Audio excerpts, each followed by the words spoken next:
Hello, everyone, and welcome. I'm very happy to be here again at another German Besides event, and this time talking about the behavioral science influencing your cybersecurity culture.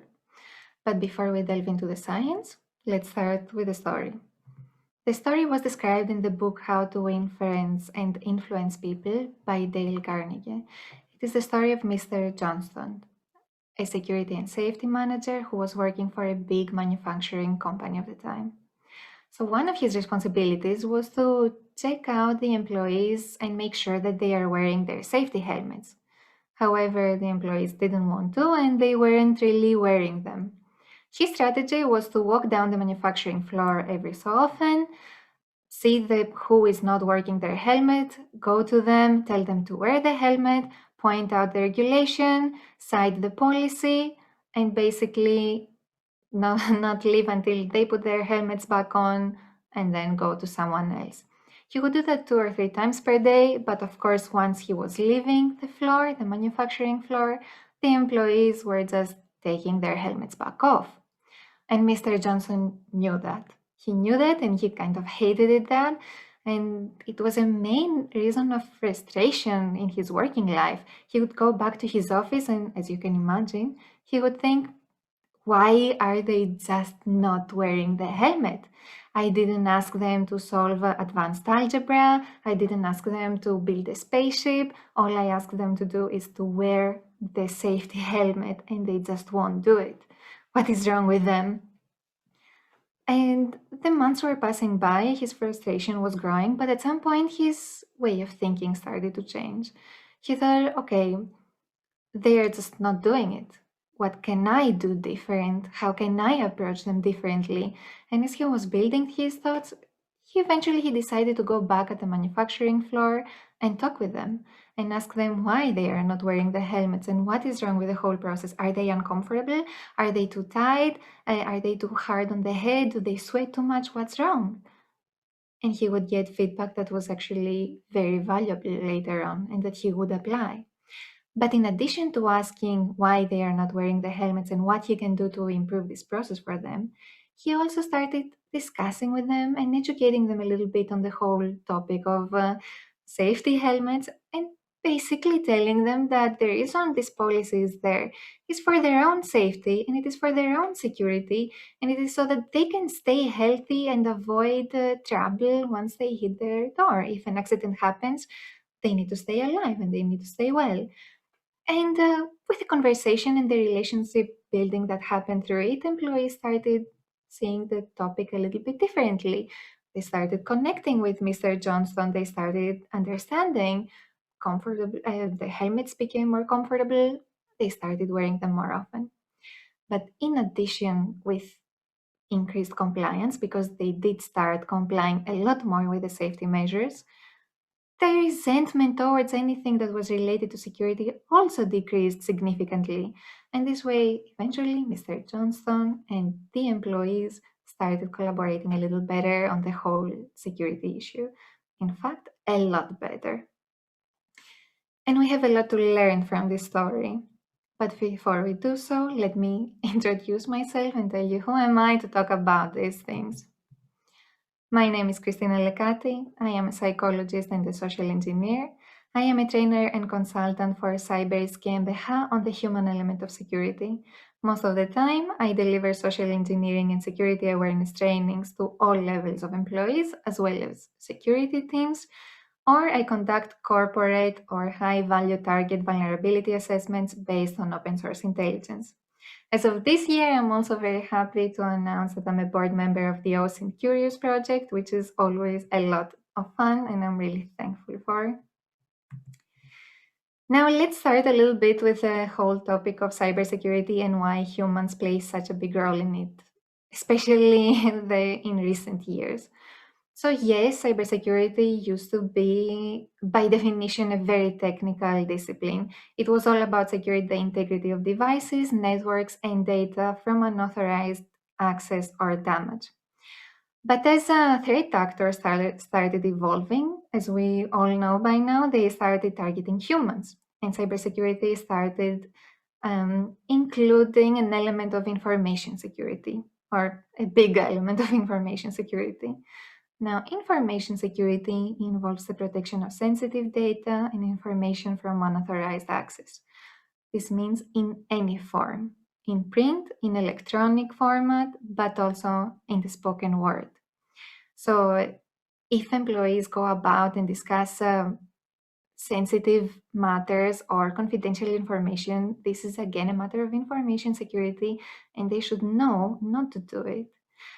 Basically, cybersecurity today is not only a technical challenge, but it is also a behavioral one. And why? That's because as long as managers and employees can provide access to systems and high value information, they also become targets. And they may intentionally, insider threats, or unintentionally cause security incidents or breaches. Basically, cybersecurity today is a shared responsibility, and it depends on all employees of an organization too. Don't take my word for it, again, but take a look at the data breach investigations reports, and this one is the one from Verizon. So Verizon measured the regularity of cyber incidents and breaches of last year, as of every year. But last year they found out once again that in 22% of breaches, the tactics that were utilizing involved social attacks, which means attacks to humans, the human perimeter that we were talking about. And not only 22% involved social attacks, but 30% of the breaches that happened last year involved internal actors. This includes either social engineering attacks or internal actors that acted willfully, which means they were insider threats. But in any case, a good percentage involves employees, and it will keep involving employees because right now it is one of the weakest points that we need to work better with and develop.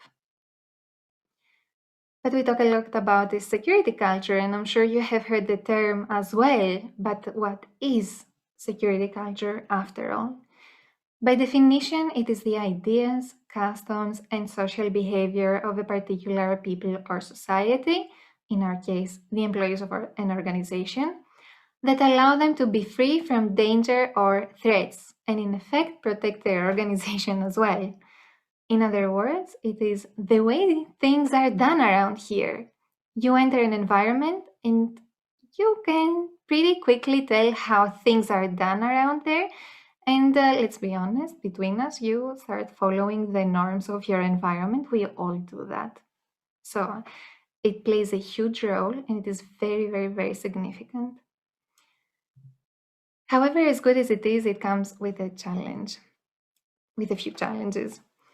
Yes, security culture enables and strengthens the human perimeter against cyber threats, and it does enable business operations. It does keep the organization more secure. But on the other hand, your organization is like this big black circle that you see on your screens, and you and your security team are only a small part of it. You're the small dot in this bigger circle, in this bigger interaction of departments. So suddenly we have one department, our security department, having to influence all the other departments and the way they interrelate with one another. And it is a big task. However, it is doable as long as you adjust a few elements in the approach like Mr. Johnston did. And it is necessary. What are the challenges? One of the main challenges is the employee competing priorities. We will talk about it a little bit later in more detail, but basically it means what are the norms of the organization in terms of priorities. Is it security or is it productivity, for example? What would come first if somebody had to choose between the two? Second, I'm sorry to say, the inappropriate security awareness trainings that create desensitization, that create the mentality of it will never happen to us. This is not relevant. It's not going to happen here. This type of mentality, or overwhelm so much that simply create security fatigue. This usually happens when trainings, when information security awareness trainings are very generic. They feel like they do not apply to the realities and the lives and the corporate culture of that specific organization. And therefore, people just look at a series of, some of them are random, some relevant videos about security's do's and don'ts. And in the end, they just decide to dismiss it all because it doesn't feel like it relates to them, or they just get too tired. Or they get the third bullet point, the mentality of inevitability. They come in contact with so many different threats that they think it's inevitable. I cannot do anything about it, even if I try and put all this effort into learning how to apply best practices. There are just so many things that can happen that I have to just play a very small role in it, and I better look at how I can do my work faster and better than I start bothering with security at all. And of course, last is the whole factor around COVID-19, this pandemic that influenced the cybersecurity culture and mainly the whole organizational culture, because you simply just cannot do too much if you do not come in contact with people anymore, if you do not see them, if you do not talk to them. And yeah, and you have to stay stuck with Zoom meetings. But we really hope that the situation will change soon and we will be able to again have organizations that intentionally are able to build their cultures in a better and more effective way. Now we have the challenges, but we also have some support from behavioral science in terms of how to change the behaviors of people. And here comes the theory of planned behavior that basically says that the behavioral decision making is based on how beneficial a certain action would be to me. So really, we all think, okay, if I do this, what's my benefit? What am I getting out of it? If I put the effort, what do I win out of putting this effort? So if we think that something is positive and beneficial to us, we are more likely to do it, and even more so if we think that our significant others, and especially our peer group, our co-workers, our teams and leaders are also in favor of us performing this behavior, they will support it, they will like it, and it will be viewed in a positive way. So as long as we have these two factors together, our intention to do something, or in other words, our motivation, will also be higher, and the likelihood of performing this behavior will increase as well. So very well, theory of planned behavior, but there is another factor. The person needs to feel capable of performing this behavior, the rule of self-efficacy. Okay, I want to do it, I want to be viewed in a positive light by others by doing it, but can I? Or is it too complicated? Am I able to perform this action and follow the steps, or not really? Is it too complicated, too hard, too many obstacles? I don't know, too little training. So other behavioral models agree. For example, Fogg's very well-known behavior model, which states that if the motivation is high, it's good, but it's not enough because people also need to have the ability to perform the desired behavior. And then, of course, the triggers leading to it, which are in our case, us, the security professionals. So 3 factors so far. Let's see what we have. Okay, we have the factor of viewing something in a positive light. We understand that it is good for us to perform an action. Good. We have social proof. We have others' agreement in doing so, and others doing that action as well. We have the ability to do it. Perfect. And all these things lead to the intention to comply. Perfect. All these things are there. But there is again something missing, which is actually very important, and in my opinion, it comes first. Does this action conflict with other organizational values? Yes, I want to apply more cybersecurity measures, and I want to take time to learn and be better, but does it conflict with other things? Basically, what happens here is that we all, before we do something, we do a small cost-benefit analysis. We assess the cost of a behavior, the risks, but also the rewards of it. So we know that complying with cybersecurity consumes certain resources, especially in the beginning when it's not an automated action. It will take time, it will take some effort, and it will temporarily possibly hinder productivity. Employees fear that the consequences of not being productive enough are higher and worse than the consequences of causing or being part of the reason why a cybersecurity incident happened. And unfortunately, it is this way. Most of them do not view cybersecurity as a likely event or as if something that will happen, and and they just prefer to stay productive because it is just having less consequences, less severe consequences for them. This is the whole point of competing priorities. If the organizational leadership prioritizes productivity over security, then you will have a very hard time because non-compliance will be frowned upon. If you don't apply security behaviors, yeah, okay, it's bad, but reduced productivity could have worse consequences. For example, losing a bonus, decreased bonuses, or even unemployment, and that's pretty bad in comparison. Of course, on top of it comes the whole issue of inadequate awareness training, the one that makes you believe that I cannot do anything against cybersecurity. My role is not big enough. We have technology and that's all we need. And the whole it will never happen to us mentality. Yeah, they all play a role into skewing the way towards choosing productivity over security. And really, in our heads, there is always, when we make these decisions, should they take a little bit more time to apply proper best practices? In our heads, there is this little voice that says, how bad would it be if I skip a couple of best practices for the sake of convenience and speed? How bad could it be? Could it be bad as just eating a cookie? Yeah, I know it's not the best, but nothing serious happens out of it. Or is it really bad, like smoking 15 packets of cigarettes every day for years? And if they think that not complying with cybersecurity is just okay, it's a little bad, but necessary in order to, to serve this other priority. And if they do decide to just skip a couple of good practices when it comes to security for the sake of efficiency, and it works once, they will think it can work again because this is how reinforcement works like. So they will do it again and again, and they will look that nothing terrible happens out of it, and they will do it again and again until a very costly incident occurs.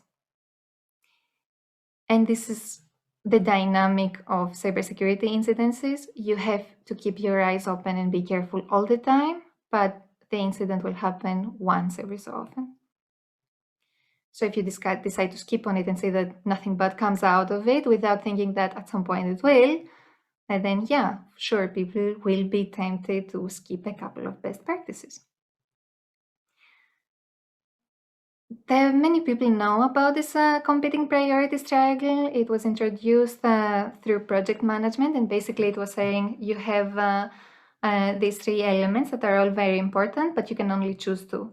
And the same happens with security. The triangle that applies to project management is on the left. The one that applies to security, the adapted one, is in the middle.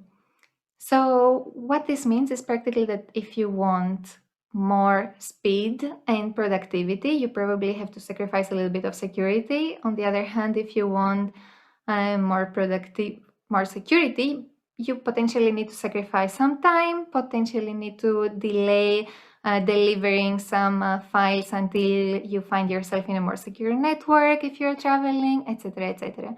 You can only pick two. And this is why it is very important within an organization to be very clear about what is a priority and to be very clear about communicating what is a priority.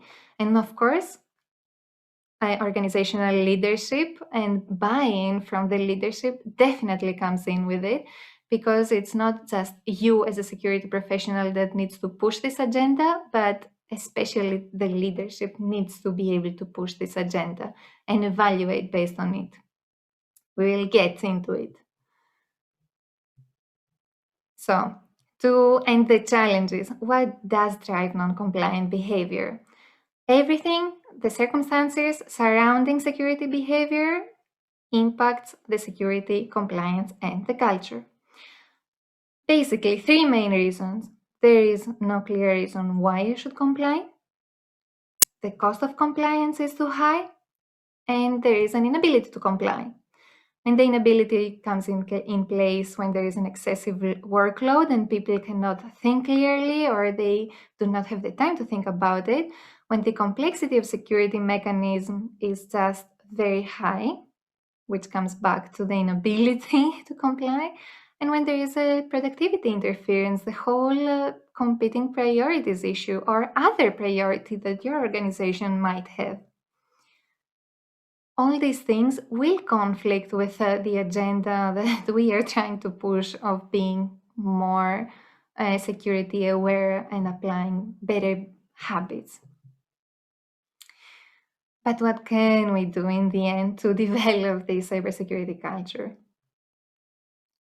So, by definition, to change a behavior, and really by the way we are all wired, to change the behavior, you first have to change the attitudes, thoughts, and feelings associated with it. Why? Because first it needs to be in our heads, it needs to be a thought, it needs to be an intention, it needs to be a positive feeling, and then it will translate into an action. As they say, it starts from the head until it moves all the way down to the hands. It starts from a thought before it translates into an action. And all of our decisions in life work like this, by the way. How do we do that? First of all, by implementing not just convenient cybersecurity training, but excellent cybersecurity training. And what does that mean?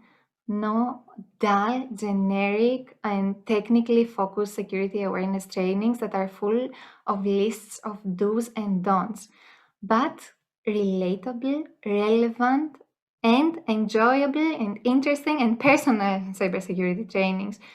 People don't want to see just a set of videos that have some relevance to them, but maybe not. They want to see training they want, and it's much more effective and they enjoy it more. Training that is relevant to their reality, to how their organization works, to their industry.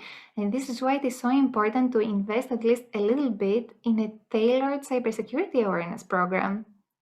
One that can bring examples from the industry and from their reality. Second, utilize the psychology of groups. Use the principle of social influence to your advantage. People tend to model the behavior of other people belonging to their group. It is one of our basic tribal instincts. Like we said before, the way things are done around here is a really important factor. But for that, you will need leadership buy-in, like we said before. Because again, like children look up to their parents and then pick up behaviors and copy them. This is an instinct that we carry throughout our whole lives. And we basically, even when we are in an organization, look at the leadership to see what they do, and we will do not what they say, but what they do as well. Or at least we will tend to want to do that more. So leadership buy-in and starting from the top, implementing different priorities. And the most important of them all, or at least the really, really important one, is improved communication. The reality today is that CISOs and security teams often struggle to relate to other stakeholders, and they rely on a one-way communication. They enter meetings and they say, this is what needs to be done. I am the one responsible for this domain, the domain of security, and I know that this needs to be done. And obviously, it is a complex topic. You cannot explain everything and the whys. You can explain it to a degree, but usually the approach is a one-way communication. Do A, B, C. And this is why CISOs often don't feel understood by the organizational leaders, but also organizational leaders, on the other hand, don't feel like CISOs and security teams understand the business goals and that they offer solutions that are in collaboration with those business goals and in alignment with them. And generally, buying from other executives and team leaders, better communication, collaboration, and trust need to be in place. And for that, you need to speak in terms of the business goals and the goals of other departments. What does that mean? Adjust the communication and the way you communicate to others to the priorities and needs of other departments. For example, you have to speak with the marketing department, and security teams often have a huge conflict with the marketing department. Tell them that by promoting cybersecurity, you are actually helping build trust and brand loyalty, and you add to the reputation of the organization. Speak to them in those terms. Again, if you have to speak with business leaders, speak about cybersecurity in terms of an enabler, in terms of enabling more business. Security initiatives are beneficial for the organization. They're not just a necessary evil, but they also will help you in the long road, open up into new horizons. Make sure that everyone understands that their individual security responsibilities are theirs as well. They have to know and they have to follow them because of all the because of all the ways that this will help the organization at large and their own work as well. And make sure to be visible and approachable. For example, I know of some managers that very regularly roam around the offices and speak with the employees and ask them about some security initiatives, and they also and they see what they can do better. They get feedback. Do they follow every opinion they hear? No, but they are able to have some quality time to discuss and push this agenda forward. And they definitely do this with the leaders and the managers as well. But it is always a two-way street. You have to listen, you have to accept, and you have to adjust your message to other people's priorities as well. It's just the way it is. Now, there are three caveats. Behavior change takes time. It has its benefits, however. It will take time, but the workforce will develop into an active human firewall, and it will accumulate such a good set of cybersecurity habits that at some point they will not need much thinking to perform better habits, but they will have become just automated actions and reactions. So also, if they see a perceived threat, they will just immediately know how to react because they would have practiced and learned enough or heard it enough times from you. It's pretty much like driving and following the rules, the driving rules and the signs of the road. In the beginning, you kind of have to look at them and think, what does that mean? But eventually, it just becomes an automated habit and you do not need to waste any brain power on it. Second, behavior change will happen if the secure behavior is achievable within everyday activities. It is what we said about making it the whole thing, creating the ability within the employees, making the whole thing easy to apply and realistic. And third, the cybersecurity team needs to have better soft skills and trust, and develop some trust within the other departments and between the individual people. So you need to talk with them, you need to listen, and communication skills are an amazing enabler for your job, and you will see how it could change your whole working life, in fact. Before I close this presentation, I have two recommendations that I highly, highly, highly urge you to go through. The first one is, they are both books. The first one is The Psychology of Information Security, that discusses exactly the whole topic of creating policies and applying them in a way that acts as a business enabler and also communicating them in a very good way, and many more topics. Please take a look at it, you will love it. And the second one is Transformational Security Awareness by Perry Carpenter. It focuses on what neuroscientists, storytellers, and marketers teaches about driving secure behaviors, and it has to do with communication and how you promote the whole message of cybersecurity so that you can, in the end, build your cybersecurity culture. Time is never enough. I hope you have questions and I hope that you ask them.